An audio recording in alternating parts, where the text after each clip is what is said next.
So, hello everyone. Today we have with us Rashi Kohli. Rashi is a chartered accountant by profession who qualified CA in 2018. She did her articleship from one of the big four firms in the statutory audit department and went on to do her industrial training from PSU, National Thermal Power Corporation, NTPC, in the international finance department. After qualifying as a CA, she worked at another big four in the risk advisory department. But a knee injury and an insurmountable work pressure later, she decided to give priority to her mental well being, and so she decided to quit her job and go on a sabbatical. She even turned down another job offer in a similar profile. And you would ask how was she able to make these difficult decisions, especially when having a stable job is still considered a mark of success in a so-called progressive society. And in her own words, sitting on a beach and go at 2 a.m. in the night, sipping on a glass of wine, often gives you the courage you need to make tough calls. So people might say she's crazy, and might be, but isn't it always the crazy who change the world? So she was able to break out from the societal mental pressures and carved her own path. Today, she is working as an investment banker at a boutique firm in a role which she absolutely loves. And she is a strong advocate of mental health. So, Rashi, a very, very warm welcome to you. And I'm very happy to have you here. Thank you so much, Ikansh. Thank you so much for having me. Uh, So, this is always the first question I ask my guests. So, let me just start with that. So, can you brief us a bit about your entire CA journey? Okay, so I started my CA right after my 12th grade. I did not go for my graduation. And honestly, I'm someone who did not want to do CA at all. I wanted to study economics. And I think I ended up doing CA because I didn't get the college of my choice. And I was pretty adamant that I just had to get that college. And if not that college, then I'll just do CA. So I think it was just out of, I don't know what it was, spite, self punishment. I don't know. So I just ended up doing CA. And I think I was pretty miserable when I started. When I enrolled for the course, I was not pretty happy about it. But I think there's this teacher, Ajay Jain sir. I mean, a lot of us have studied from them. I'm not sure if you have. I mean, he retired a few years ago. But I think I studied tax from him in my IPCC times. And I think if it wasn't for him, I don't think A, I would have cleared IPCC, and B, I don't think I would have even enjoyed the whole process of becoming a chartered accountant. So I think he came at a point in my life as a mentor, as a teacher, and to many people, and I think a lot of people agree with this, that he did kind of change a lot of my perspective on chartered accountancy as a course. Um, I did my CA, and I think my father really wanted me to do CA. So, that was also one of the factors. And I was like, okay, if not economics, then so be it. Let it be CA. I cleared my IPCC in one go, luckily by the grace of God. Um, and I remember I was obsessed with the idea of working for a big four. And I was adamant that if not a big four, I mean, I just have to work for a big four. I have to do my articleship with a big four. So I ended up giving interviews to I think almost all the big fours except EY, and I think I gave about 15 interviews and I got rejected in all of them. So I got rejected 3 times, and I was heartbroken. I was crushed. It was basically like not getting your favorite college all over again. And then I ended up working for a big four, working for a mid-sized CA firm based out of Delhi. But I think that that inclination and that passion that no, I have to work for a big four was always there. So I ended up reapplying to KPMG, and I think luckily I was just blessed that I kind of got in the second time. So so yeah, I did about 2 years of my articleship with KPMG India in statutory audit. Um, Post that, I started working with NTPC, like you mentioned. That was in international finance. After that, I flunked my CA final twice, and then I finally cleared my CA final, and then eventually I got into another big four, and then we'll talk about the rest of the journey across the interview, I suppose. But yeah, but largely, please note that failure was a very, very big and is continues to be a very big part of my life. And I'm saying that because I think a lot of people out there need to hear this more often, that CA is just like failure is just a part of CA. It's okay. It's not a big deal. So yeah. Yeah. And thanks for being so truthful about the entire CA journey. And I could also relate every bit about that college decision. Even I wasn't able to get a college of my choice, so I decided that okay, like I will do from correspondence if I don't get that college. And I think I know which college you were talking about. So Yeah. yeah. So yeah, my second question is, so you did your industrial training at NTPC in the International Finance Department, which is unlike Yeah. the traditional accounting and taxation roles that are usually available to CAs. So could you tell a bit about your role and your experience at NTPC? Sure. So, international finance in general, again, I was lucky that I got, so getting industrial training in general is very hard, you know that, right? Getting it in international finance was my luck, that I got it in a department which is very unusual and very coveted also at some level. So, international finance is largely, NTPC is a huge organization and they'll have these convertible debt notes and even their debentures listed on the Singapore Stock Exchange and the London Stock Exchange. And I think NTPC is also the biggest issuer of green masala bonds. You can Google that. So I think so. So my role over there largely was basically assisting anybody in the department who needed anything. It can be something as basic as making an entry in SAP, and it can be also something as big as working on a prospectus for which is about to go into the London Stock Exchange. So a bunch of things. So largely, it was obviously taking care of the FEMA rules, FEMA guidelines, ensuring compliances with it. A lot of research over there also, because if you're picking up borrowings if you're picking up money from international markets, there are n number of compliances that kind of coming. So keeping track of those compliances, just taking care of the TDS stuff. Um, in general, I think it was also, so there used to be day-to-day hedging of foreign currency because there were a lot of foreign payments that were made. So constantly keeping track of those, tracking the loan covenants, even assisting a little bit in the in supplying the information that goes to statutory auditors, and stuff like that. I do think that I didn't do justice to the opportunity that I had, because I think I was too naive and immature at that time to realize the opportunity that had landed in my lap, that to working in an international finance department of an organization like NTPC. It gives you so much exposure, and I don't think I brought justice to that particular role. But so be it. I mean, I'm still glad that I got it, and I think if anybody gets that role ever, like somebody who's watching this, please, you have no idea the amount of exposure that you can get out of that role. So really exploit that opportunity to learn. So yeah. Yeah, that's great. So you have been previously working mostly in the assurance and consulting department. So what made you switch to a career in finance, which is very different role from what you were doing earlier? Okay. So if you look at my career trajectory, I worked in assurance, then I worked in international finance, then I worked in risk advisory, and now finally I'm working in investment banking. So, none of those things were really planned. I think when I got audited, it was largely Big Four. It's a Big Four, so I had to take that opportunity. 2 years after I'd been doing auditing, I kind of knew that this is not something I can do for a lifetime, for sure. I mean, I knew it. Not even a lifetime. I can't even do it for the next 5 years. I was, I was like, I just can't do this. This is not my calling. And I think that dislike for that work was so strong that I was like, okay, I'll apply for industrial training. And then international finance again happened very organically. It did not something that I deliberately did. Post qualification, I had the choice. I could either go into treasury management. I had a role, something like that, in my hand also, and then there was risk advisory. So I think my inclination was towards management consulting, because I thought I would not be good with numbers, so there's no point of going in treasury. Although that was a much better role in the hindsight, but at that point I felt like I'm not good with numbers, so let me give risk advisory a shot, and then eventually I'll try to move to management consulting, or I'll do an MBA or something. And I think I was that's how we all think, right? At that point, you just have a very short-sighted view of things, and a very narrow perspective on, because you're young, you haven't had that exposure. So, and then sadly, when I started working with risk advisory, that was even worse. Uh, I hated my job would be an understatement of the century, because I was miserable. I was bad at my job. I won't even say that the work was bad. I would say I was really bad at it. And because I did not like my work, there was no motivation to actually put an effort to learn and do it right also.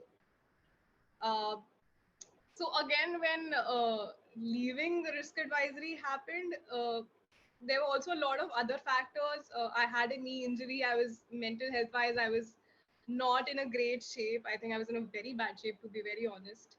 And again, maybe I'll talk about that moving forward. But that was largely it. There were other factors, but largely I just hated risk advisory, and I was bad at my job, and I left it and I took a sabbatical. And then investment banking, I think it was just an inclination towards learning financial modeling because I loved working on Excel. I enjoyed doing that. So I think I wanted to learn financial modeling, so I enrolled for a course in financial modeling and valuation, and I was like, okay, let's give this a shot. And I always used to think that I'm not good with numbers, so it was just something I was trying out. And then I started applying for jobs and lot of hustle later. I kind of ended up in finance. But then again, I would also like to say that by the time when I had quit my risk advisory job, I had again no idea about what I wanted to do in life. Finance was just something that came into my head after I had taken like 2 months of sabbatical, and I had time to think, "Ki, what is it that I really want to do in life?" And again, finance was not the immediate answer, but it was like, okay, let me try this and explore this, and maybe it will click. And luckily, it clicked. So far, it has clicked. So that's how it happened for me. That's great. And as you said that all the things were unplanned, but ultimately the best thing came to you because of these unexpected and unplanned things. Yeah, absolutely. And I think terrible experiences for that matter. Right. Really bad. I failed. I got rejected. I think I performed so badly at my job. I got scolded by my manager n number of times. I mean, so many things. But like, ultimately, it led to something good. But yeah, in the hindsight, that was oh god, it was terrible to go through all of that. I can relate to the scolding part a lot. Yeah. So yeah, so you have been an advocate of mental health for a long time. So what exactly made you focus so much on mental well-being? So you have already shared a glimpse of story with us. So would you like to share a bit in detail about everything that went on? Sure. So this was back in 2019, August of 2019, first week of August 2019. I suffered a knee injury, which led me to going through. I had to go through a surgery to kind of get that rectified. I had a kneecap dislocation, and the surgery happened, and the surgery went well. But my knee rehab was really bad. Like the physiotherapy was horrible, and I think I went through about 4 physiotherapists before I finally found the right one who could actually figure out what was wrong with the leg and actually, help me get back, regain normal function. But there was this brief period of time where there was a big question mark as to whether I'll actually regain the function of my leg or not. And I was in an immense amount of pain because knee rehab is terrible. I think any injury is really bad, but knee rehab by experience is terrible, and I won't wish it on my worst enemy. So during that time when and at the same time I was working in my risk advisory role and trying to work from home and manage that, and that was also going really badly. Like I said, I was bad at my job, getting scolded by a manager. On top of that, you have an injury, and then it's not getting better, and then there's a big question mark. Oh my god, am I ever going to be able to walk again or dance again, and etc., etc. And I think all those things, amalgamation of all those factors, kind of led to a lot of anxiety. And it got to the point when I started getting panic attacks and anxiety attacks. um, and again, it took me a very long time to recognize that I was having an anxiety attack or panic attack. So this was, again, I think this is October of 2019. I have personally, I think things had gotten so bad that I was having that anxiety, that enormous amount of anxiety on a daily basis. And again, that knee was giving me a lot of trouble. And I have myself been very close to that brink of suicidal ideation. I wouldn't say that I was suicidal, but I was kind of getting there, where I kind of started questioning what is the point of living, and why go through all of this, and life is miserable. Whereas on the outside of things were not so, well, according to my parents and according to my friends or family, things were not so bad. I mean, you have a job, you work with a big four, you're a chartered accountant, you are earning decent money for your age, and you have a great growth structure ahead of you. And okay, you have a knee injury, but it's okay, it will get better. And on the face of it, everything was like, okay, it is just a minor setback. But for me, it was a huge deal. And I was also someone whose identity revolved around CA and my work. So who is Rashi? Rashi is a chartered accountant who works in consulting with the Big Four. That is it. Rashi has no hobbies. Rashi does not have a social circle. Rashi does not have a social life. Only like very, how do you say? There were no other facets to my personality. There's a term for it, career enmeshment, that they say, where your identity is so meshed with your career that you just don't, you don't have a life outside work. It was like that with me. So again, not being good at my job really phased me pretty badly. So I think during that time when I've dealt with suicidal ideation and I've dealt with with a lot of anxiety, and I think I remember I discussed it with another friend who had who had dealt with depression, and I think she was the first one to point out that Rashi, something's off, something's not right with you, and I think you need to seek help. And which is when I actually sought help. I reached out to a therapist, and then eventually I was also put on medication for my anxiety. uh, and things, I would like to say things got better, but then honestly it's been a roller coaster ride since then with my mental health. Sometimes it's good, sometimes it's bad. I also realized that I think anxiety is something that I would have to live with for a lifetime, because in general I have a very strong how do you put it? It's highly likely that I have an anxiety disorder. I mean, it's not been diagnosed yet, but by the looks of it, it looks like I might have it. So again, so I think this entire journey, this entire my journey with mental health, it was so difficult, and the biggest part about it was there was so much stigma around it. So I think in general, when you talk about mental health, when you talk about mental illness, or you talk about depression, I think a lot of people don't even know the depression between anxiety, know the difference between anxiety and depression. They're pretty much the same thing. So that is also one thing. There was such lack of awareness, and I think when I started talking to people, I think I got these bizarre um, solutions to things like, oh, you just need to go out and have a drink. Oh, you just need to start exercising. Why don't you try meditation? Or you should maybe try smoking. That will help. But I think there was only one person who actually told me that seek help from a therapist. This is not normal the way you're feeling. uh, so I think this whole journey kind of made me realize how real that stigma is towards mental health, and that is why I'm a mental health advocate and I speak out so much about it. That's why I'm so open about my own experience, because I feel that if I somewhat normalize it, let's just say if at that point that friend who had went through depression had not pointed out that Rashi, something is wrong, I don't think I would have ever sought help. So I wish that someday I can be that friend to someone I know, and to encourage them to seek help, and that it's okay and it's completely normal to go through something like this, especially given the lifestyle and pressure that we deal with in today's world. So yeah. Okay. Thanks for being so honest. And you are really, I mean, a strong person to have like face that and come out of it very, very better person, and with the realization that mental health is so important. And I also think that it's still a very taboo topic in India. You can't It really openly talk about mental health with even your family, or for anybody else for that matter. So we really need to, like, you are doing a very great job of making this a very commonplace and making people realize that they do have a mental health issue, even if they really don't realize that they have one. So you are doing a really great job. Thank you so much, Akansh. Sure. Yeah, it's also been very aggregated, I think, in the last 1.5 years, since people are staying at home. And Yeah, absolutely. even I was very mentally distressed. I was not going to office. See those four people in the homes every day, and we don't have anything to do. So your mind wanders around, thinks of small things. You are disturbed by very, very small things. You give a damn about everything that comes around. So your perspective of life becomes very small.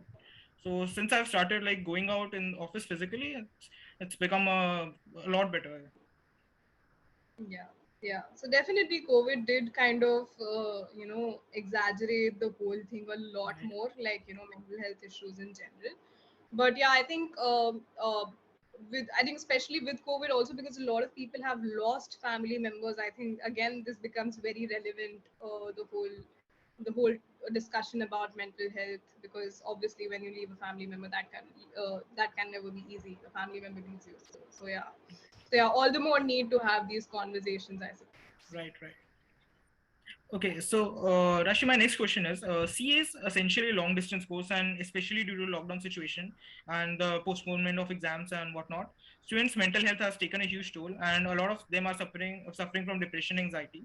So, any advice you would like to give on how a CA student can manage their mental health, especially when going out of their homes is not really an option right now? Yeah. I'm so glad you asked this question, honestly. So I think this is one thing that I would really like to tell a lot of as many people as I can, and specifically say the CA students. Um, Please stop making CA the center of your universe. Your life is more than that. Your life is more than a degree. And no matter how important it seems that you clear this exam, and it seems as if your life depends on it, and you feel like, oh my God, what are my parents going to say and what are my friends going to think if I don't clear it? Trust me, nobody cares. Everybody is too afraid thinking about what other people will think about them. Nobody has time to think about what you are going to do with your life. So a like really stop making CA the center of your life, because that is what I did. And that is why, because it was the center of my life, when I failed and I flunked twice, Ikansh. Uh, Trust me, it would have been so much by the time. So I cleared my CA in 4 attempts. Okay, so first attempt I gave, both groups did not clear. The second time I gave one group, I cleared. Then I gave my second group, did not clear, and the fourth time I finally cleared my fourth group. So take it from someone who has failed multiple times. The fourth attempt that I gave, that was the attempt when I was like, I'm going to stop studying 12 to 14 hours a day. I'm only going to study 8 hours. I'm going to sleep for my complete 8 hours of sleep, no matter what. And I'm going to pick up a hobby. Now, that hobby can be something as simple as painting, listening to music. Please don't watch Netflix. Half an hour, 1 hour is fine, but watching Netflix is not a hobby. But please pick up a hobby. Join an online class, join a public speaking class, anything, like really whatever you enjoy doing, do it for an hour at least thrice a week. And the rest of the time catch up with your friends who are also, maybe doing CA, and hopefully make a friend circle who's not into CA. That also really helps. uh, so I think it's just that we tend to, we as CA students are constantly told that you have to study 12 hours to 14 hours every day. It's really not needed. You study for 8 hours effectively and consistently, that is more than enough. You don't need to do anything more than that. There's already so much uncertainty because of COVID. You're already anxious that your family members, you or somebody around you might be affected by COVID. There is already so much mental pressure with this degree, and on top of that you just shut yourself in a room and just keep studying for 12 hours. You're not doing, it's not helping you, trust me. I think it's doing the opposite. It's being very counterproductive. So really just realize that life is more than CA. Find time to do things that you love. Focus on maintaining a more well-rounded personality. Study, it is very important. CA final is very difficult. You need to study at least 8 hours consistently and effectively, but don't study 12 to 14 hours and don't compromise on your sleep. Yeah, right. So yeah, that's my advice. Yeah, even my funda was same. I've always told everybody that I used to study the entire CA journey from IPCs to final. I used to study for maximum 8 hours per day, and those 8 hours I used to study with focus, no matter what. And after those 8 hours, I used to do whatever I wanted to do. So I used to generally used to wake up at 11 a.m. when students were waking at 5 or 6 a.m. for study. Then I used to like just go on with the daily work and study for 8 hours. And by 11 or 11 p.m. or 12 a.m., I used to just give up on my studies and just did the opposite of what you said. I used to watch 2 hours of Netflix every day. Completed some very big series in that period of time, maybe my CA final, Suits and all. And yeah, but did a bit opposite. But yeah, I always used to give priority to sleep and always used to ensure that I don't study for more than 7-8 hours per day, except the 15 exam days. So Yeah, even I yeah. did that. And even yeah, and the thing you told about hobby, yes, you need to have a hobby. So my hobby was watching Shinchan during lunchtime and dinner time. So yeah, that really gave me a laugh relief. But yeah, I also used to go on walks. Since the lockdown, couldn't go on walks outside. But yeah, we used to go on walks in my society as well. So yeah, you need to have something to uh, decrease your pressure and cool you down. Yeah, that's right. Yeah. So I kind of completely. And guys, if you don't want to listen to me, I mean, I failed twice, so maybe I'm not the best person to give advice about safe handle. But Ekant is a rank holder, so please listen to him. You don't need to study for more than 8 hours. So yeah, No, the failures teach you more than success ever could. that's true. Yeah. So yeah, my next question is, how much do you think work culture and work-life balance are important vis-a-vis higher salary and early promotion? Okay, so I would say it's a matter of priority. Um, it depends really. If you are somebody for whom money is a priority, and maybe in some cases it might also be a need, there are a lot of people who sacrifice their work life balance and they're like, I'm going to be all about work. Like, I know for a fact, I have a friend who qualified CA slightly late. He qualified it at 28, but then from a consultant, a non Big Four background, but he became a manager within 3 years of qualifying, and that is insane. That is, I mean, you know for a fact, like it takes 5 years to become a manager. He became one in 3 years, and I know the amount of sacrifices he did in work life, in terms of his work life balance to get there. So again, a trade off. It really depends on priorities. But one thing I would like to say for sure is that. More than work life balance, a lot more, two things that matter a lot more than that is A, your work culture, and B, how much you love what you do. Those two things always, at least till the point that you're settled and you're married, that's another story, because at that time family priorities do kind of come in. But at least till before that, please give priority to do trying to find what it is that you will actually like to do. And in terms of work culture, trust me, if your work culture is good, half of your problem and troubles about work life balance would automatically go away. When I finally quit working with Big Fours, and I took a sabbatical for 7 months, and I took a sabbatical bang in the middle of COVID. And I ended up switching careers in the middle of COVID also. I remember when I had taken that sabbatical and I was figuring out my what next. I think I remember I had one thing in my mind, that never again will I join an organization without doing my homework on how my manager and how my team is. You absolutely need to do that. Find out people, go out on LinkedIn. You'll always find people who are working in the same team, working in the same organization. Talk to them what the culture is like, what kind of people you're going to be working with, what kind of work it actually is. And trust me, if you do that, you will be able to figure out whether you will be a good fit for the organization or not. Please don't run blindly after a job. You will get a job. You guys are qualified chartered accountants. Finding a job will not be a problem. Trust me, it might take 3 months, 4 months, 6 months to find the job that you actually like, but job mil jayegi, that is for sure. Please give priority to these things, whether A, you like the profile, and B, what kind of team and people you're going to be working with. Because trust me, if these two things are sorted, your work life balance will automatically, that whole problem will solve itself out. You won't even need to worry about it.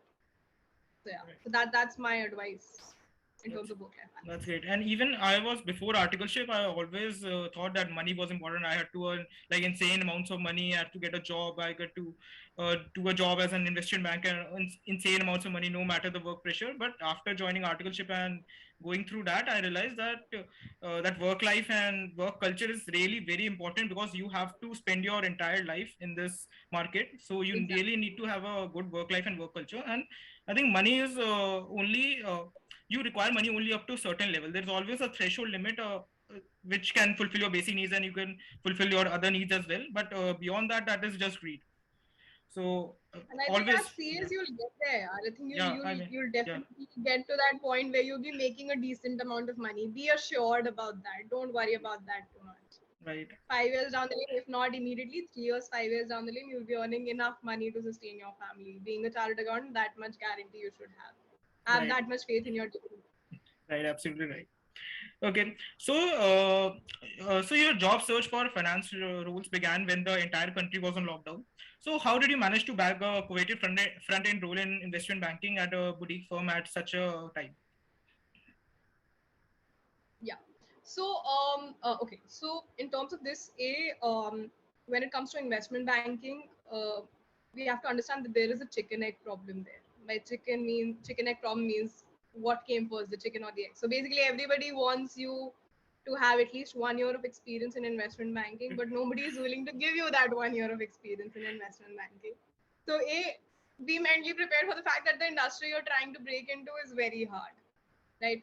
Now, coming to my experience, I remember I think I'd made a list of about 30 companies, 30 investment banking firms, and I customized every cold email that I sent. I didn't copy paste it. I didn't copy paste my cover letter from one organization to another organization. I actually did some research and I tried sending them an email. And if, in case I did not have an email, I tried reaching out to them on LinkedIn. Um, so in general, this process is very frustrating because I did not get a lot of responses. But I think I was so adamant. So I think I remember there was this one organization whose managing director, I added the managing director on my LinkedIn and he accepted my request. So the first day I sent him a message that, sir, I'm interested in and I really want a job and I'm looking for a role and this is my background, etc. etc. And I sent him a message. Didn't send him my resume because I felt that that just feels like a very copy pasted message. So I didn't send my resume. I just left him a message. Did not reply. I was like, all right. I think a day later, I sent him another message. Again, different message. Sir, I'm really interested. I did my research about your XYZ organization and this is your brand, this is your tagline, and I think this is how I would be able to contribute, etc. etc. He saw it, did not reply. The third day, I again sent him a message. Sir, I saw this and blah blah blah blah blah.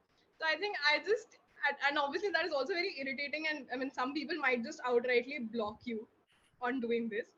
Uh, when I left that third message, he wrote me a message. Please call me at XXX number, his own number, his personal number, and he's a managing director.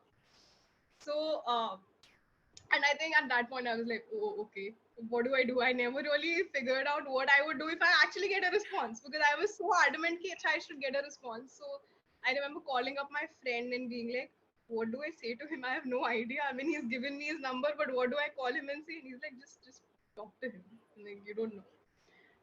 So I called him up and he very sweetly and very kindly, he simply said, Rashi, I cannot hire a fresher because I have too much on my plate right now, but I just wanted to appreciate the effort that you've been putting in terms of reaching out. And as a young professional, I really admire that. Please note that I cannot hire you at this point of time because I need somebody with 1 year of experience. So, so yeah. But just the fact that he reached out and he called me and he gave me his number and a managing director taking out 5 minutes of his time to talk to you is really something. It does not come easy. Kudos to him for doing that. But I'm just saying that this whole process is very frustrating, and that's how it went. I just reached out to multiple people, and then somewhere I got a reply. Some ways I did not get a reply, and ultimately I had also did my course with TWS, which is the Wall Street School, and Wall Street School, which is where I got placed. So I got placed with RCPL. So they were the ones who set up that interview. Converting that interview was all on me, and obviously there were a bunch of other candidates also. So I think I was just lucky again that my employer asked me a lot of questions in terms of not in terms of what investment banking questions are like, but more in terms of a lot of brain teasers and a lot of let's say personal questions also to a certain extent, but like very basic level questions, basic finance, accounting questions, and just some brain teasers. And then I think there was this one brain teaser which I had somehow managed to solve, and he simply said that uh, I find this very strange that most people are not able to answer this question right. And that was a very difficult question. You answered this really difficult question, but 5 minutes ago I asked you a very basic finance question which you did not answer, which you could not answer. So I don't understand what is going on with you and what is up with you that you were, this sort of event happened. But I think that kind of intrigued him a lot. that I was able to solve this, and I was not able to get something which was very basic. And I think that's where the whole conversation kind of picked up, and then eventually it just turned into a very one-on-one personal conversation, and it stopped feeling like an interview. It was just a comfort level, I guess. And then 3 hours later I got the offer letter. So again, I got placed during that time because A, I was lucky, and B, obviously TWS has set up their interview. But largely speaking, during that time, I had also applied to another. So the current organization that I'm working for, I'll not disclose the name over here. I had also applied to them to apply to their sister concern, and they had very kindly, and we do not hire without experience. So they had very kindly processed my application, and they still gave me a chance, and then very politely turned me down that we just don't see you fitting into the organization. So yeah, but now 1 year later, I'm working over here because now I have the experience and I reapplied. So I think this constant process of applying, getting rejected, and even if you get rejected, that's completely fine because you'll have that initial connect with them. When I applied for this job, I told them I applied to you a year later, and they remembered me. That person remembered me, and that's how I got this gig. So this whole process of applying and getting rejected also some ways translates to future opportunities. So that is how it went with me. Okay, that's great. And even during my job search, I had the same story. Like I was looking for jobs in IB and private equity, and everybody told me that you need experience to get in, and nobody was willing to give any experience. So how could one get Exactly. there? So yeah, and even I did that cold mailing thing. I copy pasted and emailed every top head of the organization I could find, but never got a reply. Yeah, I Yeah, mean, honestly, there is a huge luck factor involved in this. There's right.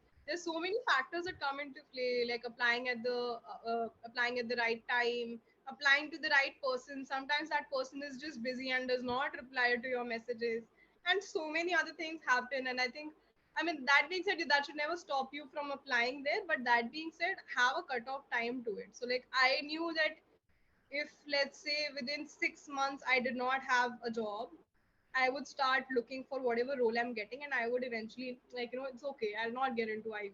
That's what would happen. Obviously, my situation was exacerbated because of the whole COVID lockdown and everything. So I extended my 6 months of timeline to 8 months of timeline. That okay, in 8 months, if I don't get a job, I'll take whatever job I'm getting. So it's important to have that cutoff period also, because otherwise, till what point are you willing to sit at home and not work? That also becomes a question, right? So Right. this is again somebody who's an IB aspirant. Please set a timeline to if you're planning to take a sabbatical, set a timeline. So, yeah. And you were being very humble when you said that it was all luck that got you that interview and you got selected. I'm sure those were your skills. Some of it, yeah. I mean, obviously, skills obviously do have a small part to play, but then again, getting that opportunity, I'm pretty sure there are a lot of people who are a lot more skilled than I am, but did not get that opportunity. So I think it's just amalgamation of factors. So that's how I approach things. Okay, so it's investment banking was always considered a very prestigious profession. So what exactly do you do as an investment banker, and what is your day-to-day role like? Okay. So first I'll cover what investment bankers really do. Simply speaking, the concept of property dealers. They basically buy a place, and then, or let's just say they facilitate the sale of property, right?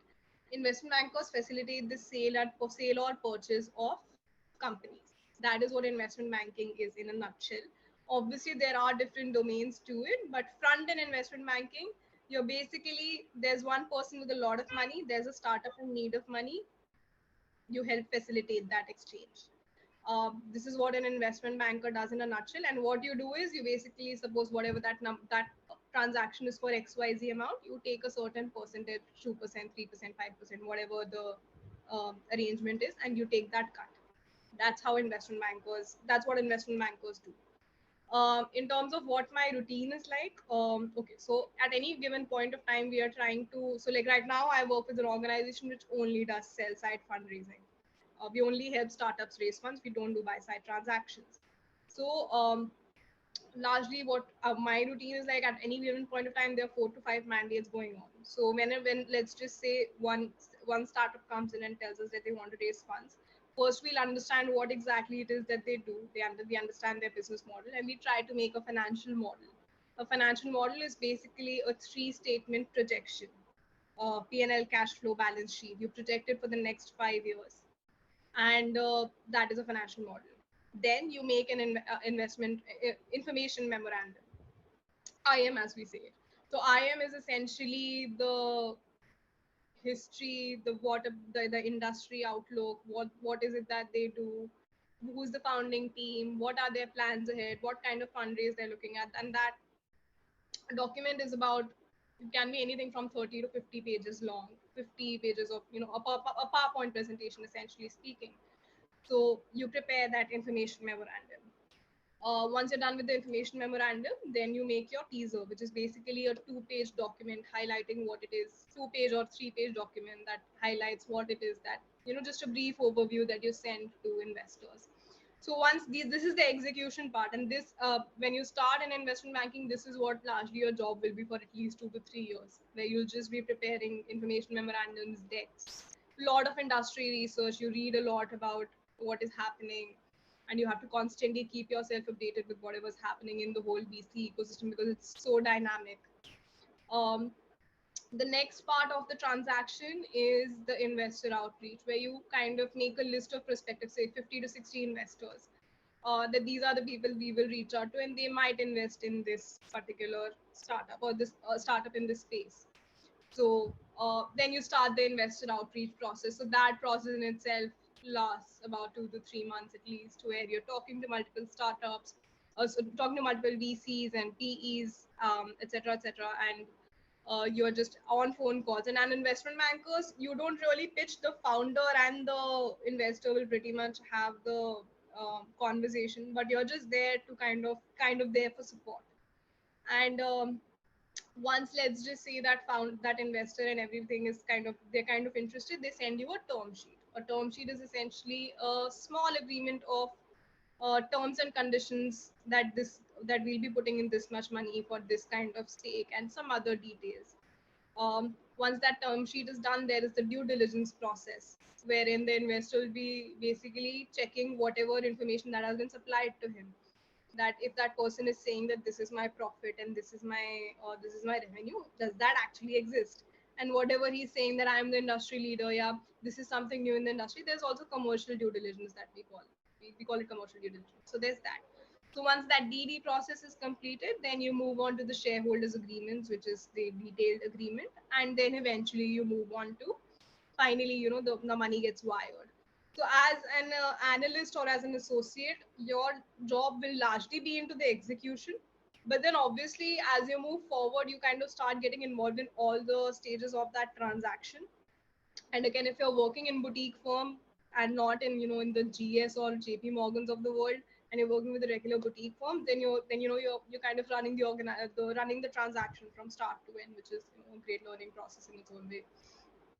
So this is what my routine looks like. I do a lot of industry research, and I prepare a lot of decks, and I do a lot of Excel.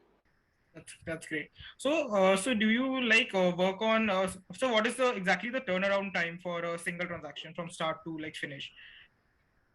Okay. So again, varies. In some cases, so an average transaction takes about 6 months to close. Okay. But it can be, if it's really urgent and everything is on board and everything is go, and then it can be completed in 3 months also. So do you But yeah, like work side? average, Yeah. sorry, please go ahead. Yeah. So do you like work like simultaneously on various transactions, or do you are you first working on one transaction then moving on to another? No, so various transactions are ongoing simultaneously. The reason for that being that for one transaction you might just be doing the execution, but for the other transaction, only the investor outreach process might be going on, which is basically sending a couple of emails, maybe twice or thrice a week. So there's not much to do there except help facilitate that meeting between the investor and the founder. Okay. So again, multiple transactions. So like right now, I'm working on about 4 transactions right now, and we're still, obviously in the process of BD and stuff. So yeah. Okay. And I also wanted to understand, always wanted to know what is the difference between a buy side and sell side transactions. Excuse me. Okay. So a sell side transaction is basically when you're selling something. For example, when I help a startup raise funds, that is a sell side transaction. I am helping a startup sell some percentage of their company for investment. A buy side transaction on the other end is when you are working on behalf of a strategic investor or a VC or a PE. VCs or PEs basically usually do not hire buy side investment bankers, but strategic investors definitely hire a buy side transaction. So when you are the person who has a lot of money and you are looking to invest in another startup, that becomes a buy side transaction because you're buying a stake. So that's the difference. Again, in equity research, this meaning completely changes. This buy side sell side is more in terms of investment banking. Okay. So, do like an investment banking job requires you to eventually go for an MBA, or do you have a lot of like CAs working there as well? So it does not require you to go to. So I think once you've broken into the industry, once you've gotten into investment banking, I don't think it really makes a difference whether you go for an MBA or not. It is, however, recommended largely because if you look at today's market, in terms of the candidates, it's very competitive, right? So there are a lot of people who are ISB grads, IM grads, etc., etc. So when let's just say when it comes to a certain level, let's say you're hoping for a VP level role, and there's a person with an ISB, IIM kind of experience, and then there's you with, and you're just a chartered accountant. And I'm by saying just a chartered accountant, basically you don't come with the alumni network of connect that comes in. And investment banking is a job which is largely networking based. It is literally a networking at VP level, at a senior level. This whole job works on the basis of your relationships. So a person with a MBA comes with a lot of alumni connect, which as CS we don't really have. So that is where an MBA kind of gets an edge. So again, it's not a necessity. Obviously, there are people out there who do it, and an MBA is not really needed. But that means that it does help if you have an MBA. So it's not always about the skill sets, like how the industry is really structured right now. Yeah, exactly. It's just how the industry is structured, sadly. Okay, that's great. So, okay, this is my last question. So, any last advice you would like to give on why focusing on a mental health is so important right now? Okay. So to this, I will only say this: personal, your family life, everything gets affected. And trust me, if you have good mental health and if you're focused on making things better for yourself, be assured that your work will be at, you'll be working, performing really well at work. It's when your mental health suffers is when your productivity really goes down and your efficiency really goes down. So that's my advice. That's why focusing on mental health is so important. Right, that's a great advice. And even I had read somewhere that when you are in like mental pain or something, mental or emotional pain, the same like receptors get active, which get active during when you are feeling physical pain.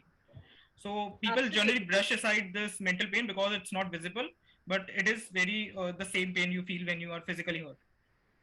Exactly. And you know why that differentiation in the first place? I mean, if you're upset, if you're sad, if you're not able to work, let's just say when I had my knee injury, everybody was somewhat sympathetic that, okay, she has had knee injury. But I don't think I got the same amount of compassion when I told someone that, okay, I had a mental health breakdown and I'm not doing so well. I think it was largely brushed aside. So why that? I mean, both of them have the same impact, right? They're affecting my well-being overall. So why the differentiation? Focus on Right, your mental health. I think that's very important, right, that's good. especially given today's pressure and everything. Sorry, please, I'm done. Yeah, no problem. Yeah, that's great.